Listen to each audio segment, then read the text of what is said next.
Good evening दोस्तों।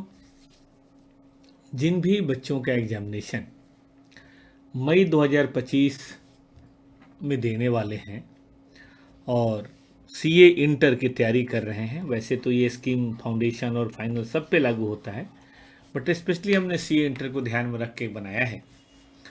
तो वो अपनी तैयारी कैसे करें ग्रुप 1 या ग्रुप 2 की, क्योंकि खूब मन से पढ़ रहा है ये अच्छी बात है, लेकिन थोड़ा प्लान तरीके से पढ़ें ये और भी अच्छी बात होगी। अब देखिए, या तो आप सिंगल ग्रुप की तैयारी कर रहे हैं या बहुत ग्रुप की तैयारी कर रहे हैं, जैसा भी है। दो केस राइज होता है, या तो आपकी क्लासेज कंप्लीट हो गई हैं या आपकी क्लासेज अभी गोइंग ऑन है। अगर आपकी क्लासेज कंप्लीट हो गई हैं तो रिवीजन प्लानिंग फटाफट शुरू कर दीजिए।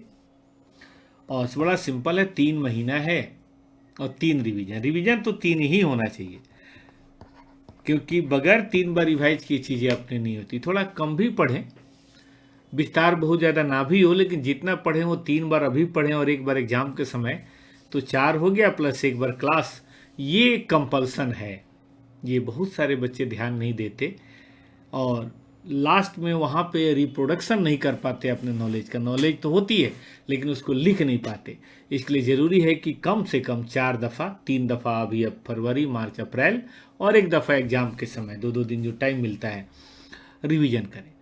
अब अगर फरवरी में आपको अपना 6 पेपर का रिवीजन करना है तो 5 दिन पर subject followed by a test, और अगर एक ग्रुप है तो 10 दिन एक subject followed by a test, ऐसे आप कर सकते हैं।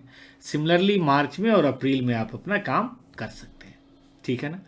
लेकिन ज़रूर करें। ऐसा कभी मत सोचिए कि एकदम मेरा परफेक्ट नहीं हुआ, अभी क्लासेज परफेक्ट रिवीजन नहीं हो पा रहा। परफेक्ट नाम की चीज़ कोई दुनिया में होती नहीं है भाई। जो टॉप करते हैं वो भी 90% लाते हैं, कहाँ वो 100% लाते हैं, ठीक है कि नहीं। और बाकी तो 70, 80, 50, 60 मिठाइयाँ बांटते हैं। तो ऐसा परफेक्शन के चक्कर में नहीं रहना है, बेस्ट के चक्कर में रहना। हमारा अपना बेस्ट हो, किसी और का क्या है हमें उससे कोई लेना देना नहीं है, ठीक है ना। अब अगर क्लास कंप्लीट नहीं हुई है तो कोई बात नहीं, जो समय है उसमें जल्दी से अपनी क्लासेस कंप्लीट कर लें। मेरा तो 15 मार्च को क्लास कंप्लीट हुआ था, फिर भी बहुत ग्रुप हमने 1 बार में किया और रैंक आई थी। आपका तो फिर भी अभी जनवरी चल रहा है। 2 महीने, 2 दिन, 4 दिन, 10 दिन, 15 दिन में जो भी अपनी क्लासेस कंप्लीट कर सकते हैं कर लीजिए। उसके बाद देखिए आपका बैलेंस टाइम क्या बचता है, ठीक है ना। आपका बैलेंस टाइम बचे 60 दिन, बैलेंस टाइम बचे 70 दिन, बैलेंस टाइम बचे 50 दिन, जितना भी बचे। लेकिन रिवीजन तो 3 ही चाहिए हमें। भागा भागी हो, मारा मारी हो, उठा पटक हो, जो भी हो, चाहिए तो 3 ही। कैसे भाई, जो भी टाइम बचे उसका 60, जैसे यहाँ टाइम बचा तो 24 दिन, 18 दिन, 18 दिन। लेकिन करेंगे तो हम इतना ही, चाहे पेज पलट के क्यों ना करना पड़े, 3 रिवीजन तो हम करेंगे ही। और it must be followed by test. हर रिवीजन एक टेस्ट के द्वारा फॉलो होना चाहिए। अगर किसी कोचिंग क्लासेज में है तो वहाँ टेस्ट लेते ही हैं लोग, जैसे टॉपर्स हम लोग टेस्ट लेते हैं, सभी कोचिंग वाले टेस्ट लेते होंगे, हमें पूरा यकीन है। लेकिन बाई द वे किसी कारण से आप अपनी घर पे तैयारी कर रहे हैं और टेस्ट की फैसिलिटी नहीं है आपको, तो कोई टेस्ट सीरीज ज्वाइन करने की ज़रूरत नहीं है। आप पास्ट ईयर एग्जाम क्वेश्चन उठाइए। अब 3 एग्जाम हो चुका है, मई हो चुका है, सितंबर हो चुका है और जनवरी हो चुका है। जब 3 एग्जाम हो चुका है तो फिर डर किस बात का है। 3 एग्जाम हो गया है ना, फिर डर किस बात का है। तीनों एग्जाम को आप रिपीट मारिए, मतलब वहां से क्वेश्चन पेपर उठा लीजिए, टेस्ट दे दीजिए। जैसे एक बार मई 24 का दे दिया, एक बार सितंबर 24 का दे दिया, एक बार जनवरी 24 का दे दिया। आंसर है ही आपके पास सजेस्टेड आंसर में, वहाँ से अपना चेक भी कर लिया, खुद ही वैल्यूएशन कर लिया।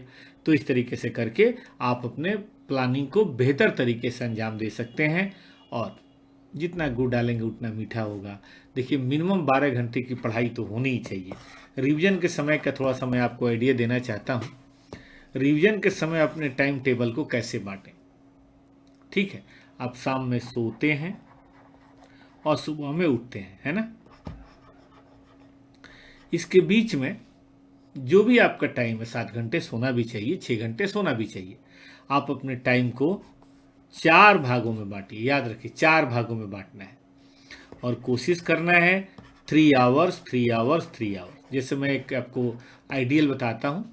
हम लोग अर्ली राइजर थे तो 6 से 9 पढ़ लेते थे, फिर थोड़ा ब्रेकफास्ट वगैरह करके 10 से 1 पढ़ लेते थे, फिर थोड़ा टाइम वाइम दे के 2 बजे, 2:30 बजे से लेकर 5:30 बजे तक पढ़ लेते थे।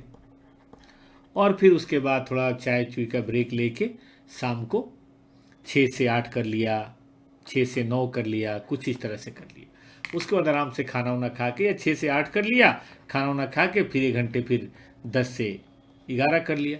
और इस तरह से पूरा दिन इसी काम में रहे। कितने दिन है? 90 दिन, 60 दिन, 50 दिन, यही तो है। और उसके बदले में हमारा रिजल्ट। तो इस तरह से आप अपना प्लान बना सकते हैं। आप हो सकता है रात में पढ़ने वाले जीव हो, है ना, निशाचर टाइप के हों, तो फिर उसके हिसाब से बना लीजिएगा, लेकिन बना जरूर लीजिएगा। रात में थोड़ा ब्रेक लेना मुश्किल होता है। रात वाले पढ़ाई में मुझे जो प्रॉब्लम लगता है कि ब्रेक लेना, किस बात का ब्रेक लेंगे? लंच ब्रेक लेंगे, डिनर ब्रेक लेंगे, कौन सा ब्रेक लेंगे? और वहाँ ब्रेक लेने का मतलब नींद आ जाती है, बात खत्म। इसलिए मैं रात की बजाय दिन में इस तरह से थोड़ा थोड़ा टाइम गैप दे दे, कि जैसे यहाँ 1 घंटे गैप हो गया, यहाँ पे 1.5 घंटे गैप हो गया, यहाँ पे आधे घंटे 1 घंटे गैप हो गया। ऐसे गैप करके आप अपनी पढ़ाई कर सकते हैं। और सबसे बड़ी बात, सही नीयत से सही डायरेक्शन में अगर आप मेहनत करेंगे, रिजल्ट ज़रूर मिलेगा। थोड़ा कम मिले, थोड़ा देर से मिले, लेकिन मिलेगा ज़रूर। ये मैं आपको दावे के साथ कह सकता हूँ। आप सभी प्यारे बच्चों को हमारी बेस्ट विशेज हैं।